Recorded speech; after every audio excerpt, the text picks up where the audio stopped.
রাত তখন প্রায় 12টা। গ্রামের পুরনো চন্দ্রপুর স্টেশনের দিকে একটা ছেঁড়া রাস্তায় হাঁটছিল রাহুল। শহর থেকে ফিরছে, কিন্তু বাস মিস হয়ে গেছে, তাই ট্রেন ধরার আশা নিয়ে স্টেশনে এসেছে। স্টেশন প্রায় ফাঁকা। একটা পুরনো বেঞ্চে বসে থাকা টিকিট কালেক্টর ছাড়া আর কেউ নেই। বাতাসে শো শো শব্দ, আর মাঝে মাঝে দূরে কুকুরের ডাক। রাহুল বসে থাকতে থাকতে শুনতে পেল দূরে ট্রেনের সিটি বাজছে। কিন্তু অদ্ভুত ব্যাপার হলো, লাইন ধরে কোনো ট্রেন আসছে না, অথচ শব্দ যেন একদম সামনে। হঠাৎ লাইটগুলো টিমটিম করে নিভে গেল। চারপাশ অন্ধকার। রাহুলের সামনে দাঁড়িয়ে আছে একটা ছায়ামূর্তি, লম্বা, হাড় ঝিরঝিরে শরীর, লালচে চোখ। তুমি কি শেষ ট্রেন ধরতে এসেছো?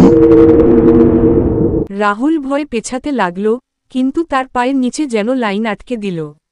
ছায়ামূর্তির হাত ধীরে ধীরে এগিয়ে এলো, তারপর কানে ফিসফিস করে বলল, এই ট্রেন শুধু মৃত যাত্রীদের জন্য। এরপর স্টেশন ভরে গেল ট্রেনের শব্দে, কিন্তু কোনো ট্রেন চোখে দেখা গেল না। রাহুল ভয়ে পেছাতে পেছাতে প্ল্যাটফর্মের ধারে চলে এলো। চারপাশে ঘন কুয়াশা নেমে গেছে, কিছুই দেখা যাচ্ছে না, শুধু সেই ছায়ামূর্তি ধীরে ধীরে এগিয়ে আসছে। রাহুল কাপা গলায় বলল, তুমি তুমি কে? ছায়ামূর্তির কণ্ঠস্বর কেঁপে উঠল। আমি এই স্টেশনের শেষ যাত্রা।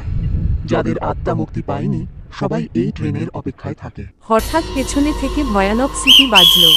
মাটি কেঁপে উঠল, যেন বিশাল ট্রেন ছুটে আসছে। কিন্তু লাইনে কোনো ট্রেন নেই, শুধু ধোঁয়া আর আগুনের মতো আলো।